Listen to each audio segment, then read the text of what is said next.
Hello everyone, मैं हूं सचिन और आप सबका बहुत बहुत स्वागत है मेरी इस यूट्यूब चैनल पे। और आज का जो वीडियो है वो मैं क्लास 10th के बच्चों के लिए बना रहा हूं। जो सब्जेक्ट है वो साइंस है और जो चैप्टर है आपका केमिकल रिएक्शन एंड इक्वेशन, जिसको हम लोग ख़त्म कर चुके हैं। और एक्सरसाइज क्वेश्चन का 5 क्वेश्चन हम लोग इससे पहले वाला वीडियो में किए थे। और आज हम लोग 6 से लेके 10 तक का क्वेश्चन देखने वाले हैं। देखिए, ये क्वेश्चन आप लोग खुद कर सकते हैं, ठीक है ना। फिर भी मैंने स्टार्ट किया तो मैं ख़त्म करना चाहता हूँ पूरा एक्सरसाइज क्वेश्चन, इसीलिए मैं कर रहा हूँ क्योंकि बैलेंस करना आप लोगों को मैंने बता दिया है, ठीक है। तो फिर भी मैं आप लोगों को यहाँ पे 6 नंबर में भी बैलेंसिंग ही है, तो इसी को करेंगे हम लोग। देखिए, आप पॉज करके खुद ट्राई करिए, उसके बाद मैच कर लीजिएगा आपका और मेरा आंसर, ठीक है। तो सबसे पहले ए नंबर का जो है इसको हम लोग देखेंगे। तो ए नंबर में यहाँ पर क्या दिया गया है, HNO3 प्लस CaOH2। और यहाँ पे ये क्या बन रहा है, देखिए CaNO3 और यहाँ पे H2O, ठीक है। तो अब यहाँ पे अगर मैं बनाऊँ, देखिए यहाँ पे मैं लिखता हूँ लेफ्ट हैंड साइड और यहाँ पे मैं लिख रहा हूँ राइट हैंड साइड। और यहाँ पे एलिमेंट में लिख देता हूँ, यहाँ पे H है, एक N है, फिर O है, ठीक है। उसके बाद में फिर और क्या है, और आपका Ca है, ठीक है। अब यहाँ पे अगर मैं देखूँगा H कितना है, तो यहाँ पे देखिए 2 और ये 3, तो यहाँ पे 3 में लिखूँगा। उसके बाद N कितना है, तो N यहाँ पे 1 है, और O कितना है, 3 और 2 5 है। और उसके बाद में Ca कितना है, तो वो है आपका 1। अभी यहाँ राइट हैंड साइड में अगर हम लोग देखें तो यहाँ पे Ca कितना है, 1 है। फिर यहाँ N कितना है, तो N 2 है, N आपका 2 है। O कितना है, तो 6 है, O कितना है, 6 है। और H अगर यहाँ पे देखें तो कितना है, 2 है, ठीक है ना। यहाँ तक समझ में आया होगा आप सबको। तो अब यहाँ पे सबसे पहले H यहाँ पे 3 है, यहाँ पे 2 है। इसको अगर मेरे को बैलेंस करना होगा तो अगर मैं यहाँ पे इसको 2 कर दूँ, मान के चलते 2 कर देते, अगर इसको हम लोग यहाँ पे 2 से मल्टीप्लाई कर देंगे तो ये तो 4 हो जाएगा। ये आपका कितना हो गया, 4 हो गया। और यहाँ पे भी H कितना, यहाँ पे H जो है, यहाँ पे भी हमको 2 करना पड़ेगा। यहाँ पे 2 कर देता हूँ मैं, ठीक है ना। तो यहाँ पे ये 2 हो जा रहा है, यहाँ पे भी 2 है, तो ये 4 हो जाएगा, है ना। देखिए कैसे, ये आपका 2 हो गया और ये 2 हो गया, तो ये 4 हो गया। तो मैं यहाँ 1 प्लस कर दे रहा हूँ। देखिए गौर से देखिए, यहाँ पे H जो मैंने लिखा था, तो यहाँ का H था, यहाँ का एक H था, यहाँ का आपका एक H था, और यहाँ का आपका 2 H था। इनको मिला के यहाँ पे 3 लिखा था। जब मैंने यहाँ पे 2 लिखा तो ये कितना हो गया, 2 H हो गया, और ये 2 H हो गया, तो 4 हो गया, बैलेंस हो गया, ठीक है ना। इसके बैलेंस होते ही अब देखिए क्या होगा, यहाँ पे N जो कि 1 था, ये भी आपका 2 हो जाएगा, तो 2 2 ये भी बैलेंस हो गया है ना। यहाँ पे अब O का अगर मैं बात करूँ तो यहाँ पे O का संख्या कितना हो गया है, यहाँ पे 2 O है, और यहाँ पे आपका 3 और 2 6 है, तो ये हो गया आपका कितना, 8 हो जा रहा है, ये आपका 8 हो रहा है। तो यहाँ पे भी देखिए 2 3 के साथ मल्टीप्लाई हुआ तो 6 हो गया, और यहाँ पे हमारे पास ये 2 है, ठीक है ना। तो ये भी टोटल कितना हो जा रहा है, 8 हो जा रहा है। तो मैं यहाँ लिख देता हूँ कि यहाँ पे ये भी आपका कितना हो रहा है, +3 हो गया है। और यहाँ पे क्या हुआ, 2 हो गया, क्योंकि हम लोग 2 से मल्टीप्लाई हो गया था ये, है ना। तो ये भी बैलेंस हो गया आपका। उसके बाद कैल्शियम, तो कैल्शियम यहाँ पे 1 है और यहाँ पे भी 1 है, तो ये इक्वेशन जो हमारा बैलेंस हो गया। देखिए थोड़ा क्रिटिकल था, मगर आई होप कि आप सबको समझ में आया होगा, ठीक है ना। चलिए अब मूव ऑन करते हैं, आगे की तरफ हम लोग बढ़ते हैं। Next Na OH plus H2SO4, यहाँ पे Na2SO4 प्लस H2O। ठीक है, तो यहाँ पे भी अगर हम लोग लिखे left hand side, right hand side, और यहाँ पे एलिमेंट, तो देखिए यहाँ पे क्या है, Na है, उसके बाद में क्या है आपका O है, उसके बाद में क्या है आपका H है, और उसके बाद में आपका S है। ठीक है, ठीक है ना। तो अभी यहाँ पे Na कितना है, लेफ्ट हैंड साइड में 1 है, O देखिए यहाँ 4, यहाँ 1 तो 5 हो जाएगा ये आपका, और उसके बाद में फिर यहाँ पे H 3 है, यहाँ पे 3 है। ठीक है, और S कितना है, वो आपका 1 है। अभी यहाँ पे देखें हम लोग, तो Na कितना है, यहाँ पे 2 है, SO4। एक काम करने से अच्छा रहता, देखिए मैं आपको बता दूं, जहाँ सुविधा होता है तो सुविधा को फोकस करिए। यहाँ SO4 एक साथ है ना, और दोनों साइड 1-1 है, तो हम लोग यहाँ पे SO4 को अगर 1 ही ले ले, 1 मान ले, तो ज़्यादा अच्छा रहेगा। तो मैं यहाँ पे इस चीज़ को मिटा रहा हूँ, O को यहाँ पे, है ना, और उसके बाद में अभी यहाँ पे SO4 में कर देता हूँ, SO4। तो ये SO4 1 ले लिया मैंने। तो अब क्या हुआ, ऑक्सीजन का संख्या कितना है, यहाँ पे 1 ही है ना, 1 ऑक्सीजन है। ठीक है, इसको हम लोग नहीं काउंट करेंगे क्योंकि इसको पूरा हम लोग क्या ले लिए, SO4 ले लिए। तो यहाँ पे भी 1 ही है, SO4। Na का संख्या यहाँ पे आपका 2 है, और यहाँ पे Na 1 है, तो यहाँ तो लिख दिए थे हम लोग। O का संख्या, यहाँ पे O का संख्या 1 है। ठीक है, हो गया। और फिर H2, H का संख्या यहाँ पे देखिए 2 है, और यहाँ पे H का संख्या मैंने कितना लिखा है, 3 लिखा है। हाँ ठीक है, यहाँ पे आपका H का संख्या कितना है, 2 है। तो यहाँ पे हम लोगों को H क्या करना पड़ेगा, बैलेंस करना पड़ेगा, है ना। तो उसके लिए मैं क्या करने वाला हूँ, देखिए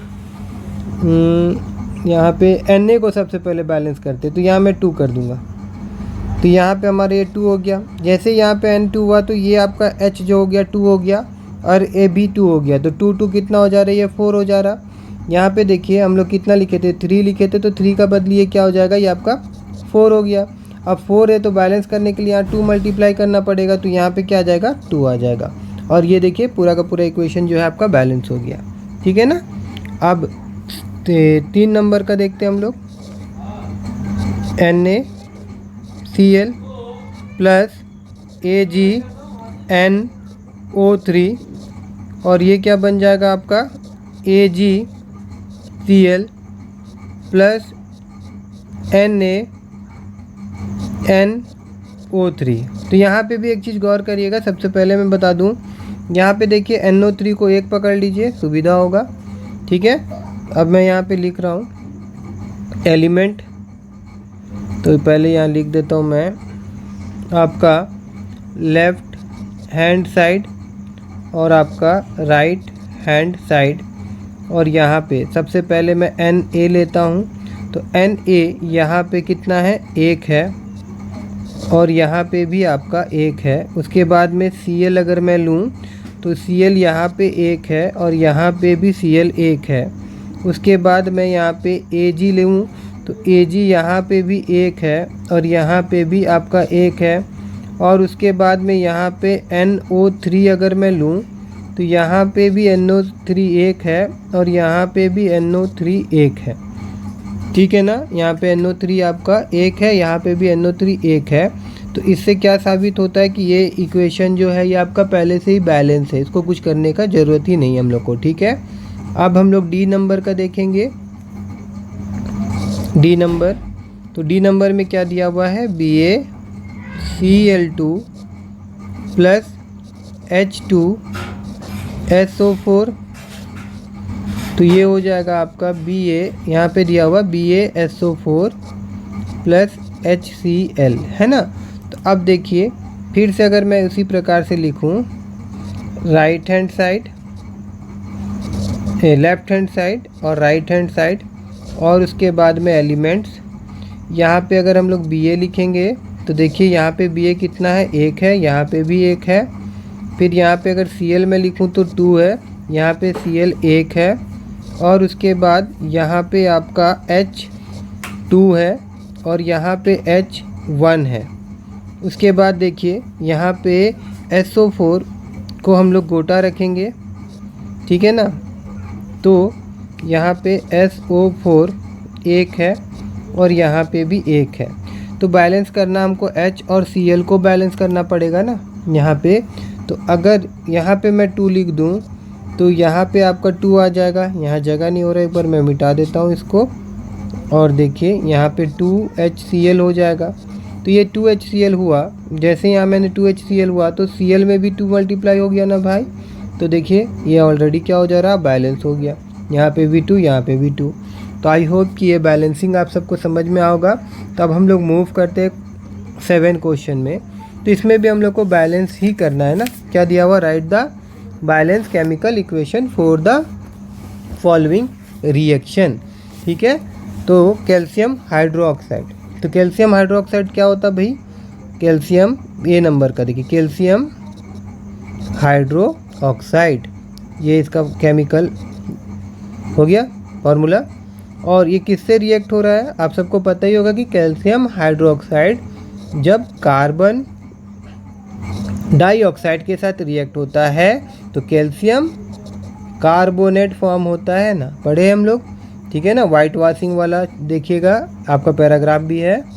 और वाटर यहाँ पे रिलीज होगा H2O, ठीक है। उसके बाद में फिर नेक्स्ट यहाँ पे क्या है, जिंक है, B number, Zn zinc, silver nitrate मतलब AgNO3, ये हो गया सिल्वर नाइट्रेट। और उसके बाद में फिर ये क्या फॉर्म होता है, जिंक नाइट्रेट, तो क्या होगा Zn जिंक, और नाइट्रेट मतलब NO3, और ब्रैकेट में ये आपका आएगा 2, और यहाँ पे क्या निकला, सिल्वर Ag। अब इसको बैलेंस करना पड़ेगा। तो अगर मैं यहाँ पे 2 लिख दूँ और यहाँ पे 2, तो ये बैलेंस हो जाएगा। अब मैं फिर से आपको RHS LHS लिख के नहीं दिखा रहा हूँ, क्योंकि आई होप कि आप सबको उतना नॉलेज हो गया होगा। अब नेक्स्ट जो है इसमें अल्मुनियम है, तो यहाँ Al आएगा। और उसके बाद कॉपर क्लोराइड है, क्या है, कॉपर क्लोराइड मतलब CuCl2। जब इनका बीच में रिएक्शन होगा तो क्या बन रहा है, अल्मुनियम क्लोराइड, ठीक है, अल्मुनियम क्लोराइड। तो ये हो गया आपका AlCl2 aluminium chloride.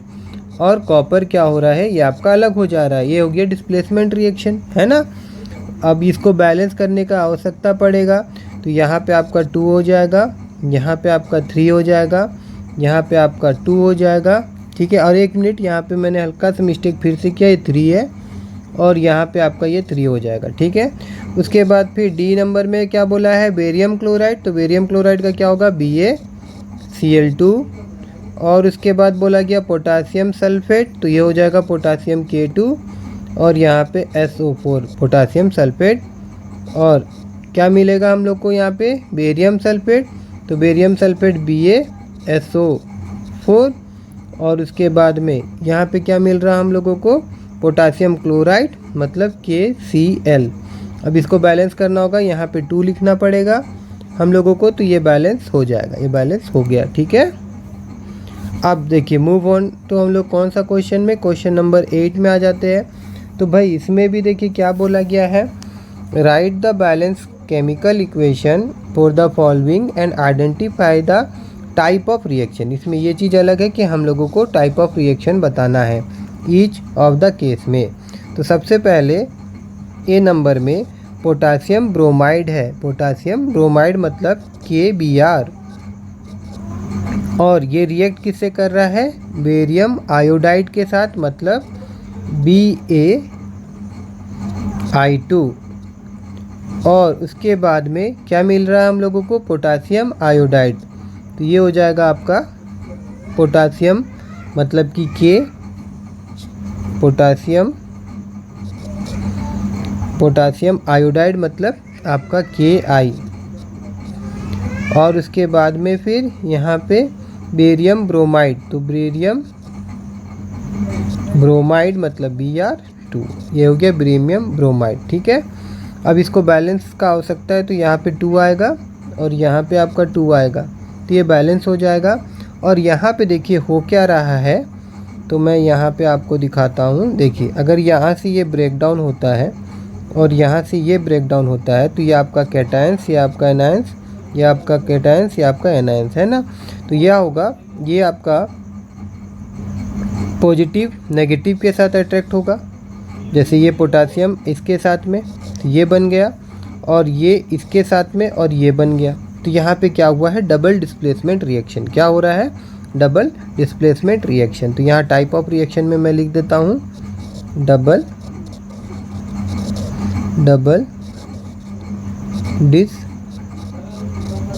Displacement reaction. ठीक है ना। अब नेक्स्ट देखिए क्वेश्चन देखते हैं हम लोग। बी नंबर में क्या बोला जा रहा है, जिंक कार्बोनेट। क्या है ये, जिंक कार्बोनेट, मतलब Zn और कार्बोनेट का CO3। जिंक कार्बोनेट टूट के क्या बन रहा है, तो ऐसे दिख रहा है कि क्या है ये आपका टूट रहा है, मतलब डिकम्पोजिशन रिएक्शन। क्या बन रहा है, जिंक ऑक्साइड, मतलब ZnO plus CO2 carbon dioxide gas आपका रिलीज़ हो रहा है। तो मैंने कहा जैसे कि यहाँ पे एक सिंगल रिएक्टेंट था, टूट गया और यहाँ पे ये बना, तो ये कैसा रिएक्शन हुआ, ये आपका डीकम्पोजिशन। तो मैं यहाँ लिख देता हूँ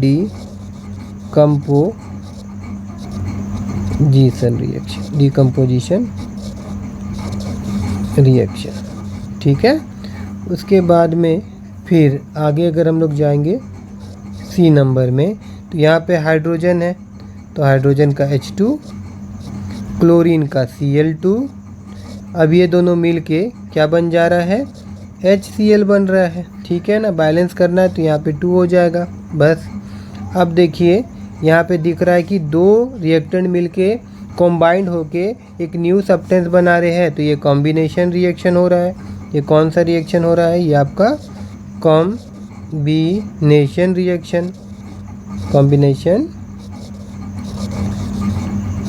रिएक्शन। ठीक है, उसके बाद में आगे हम लोग अगर देखें डी नंबर में, तो डी नंबर में क्या हो रहा है, मैग्नीज है, मतलब कि Mg प्लस मैग्नीज के बाद में क्या दिया हुआ है, हाइड्रोक्लोरिक एसिड, मतलब HCl। और इससे बन क्या रहा है, इससे बन रहा है आपका मैग्नीज क्लोराइड। क्या बन रहा है आपका, मैग्नीज क्लोराइड।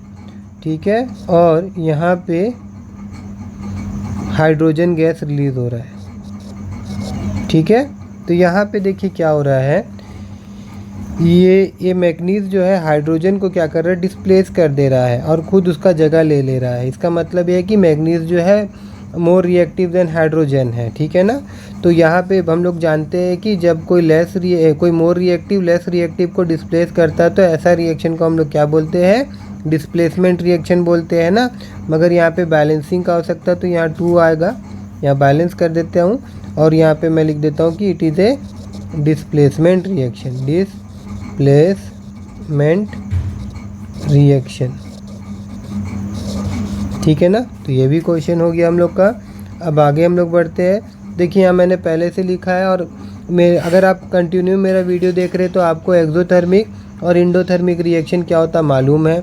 तो मैंने यहाँ फिर भी लिख दिया है कि एक्सोथर्मिक रिएक्शन क्या होता है, chemical reaction in which energy evolve are known as exothermic reaction. और यहाँ पे एक एग्जांपल दे दिया मैंने, C और O का मतलब कार्बन और ऑक्सीजन मिलके क्या बनाता है, ये आपका कार्बन डाइऑक्साइड।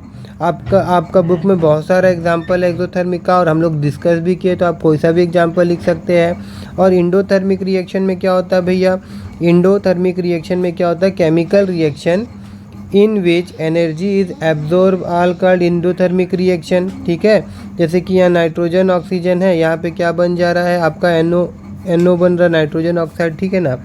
आपका यहाँ पे जो एग्ज़ाम्पल मैंने दिया है, ठीक है, आप कोई भी एग्ज़ाम्पल दे सकते हैं। ठीक है ना। आई होप कि आप सबको ये समझ में आया होगा। और ऐसे भी हम लोग पढ़ चुके हैं ना, एक्सोथर्मिक इंडोथर्मिक रिएक्शन देखे हम लोग। अब आगे हम लोग अगर देखते हैं तो यहाँ पे बोला गया कि रेस्पिरेशन जो है ना भाई वो आपका एक्सोथर्मिक क्यों है, क्योंकि रेस्पिरेशन जब होता है ब्रेकडाउन ऑफ ग्लूकोज होता है और एनर्जी क्या होता है, रिलीज़ होता है। बस इस चीज़ को आपको लिखना है, वही मैंने यहाँ पे लिख के रखा है।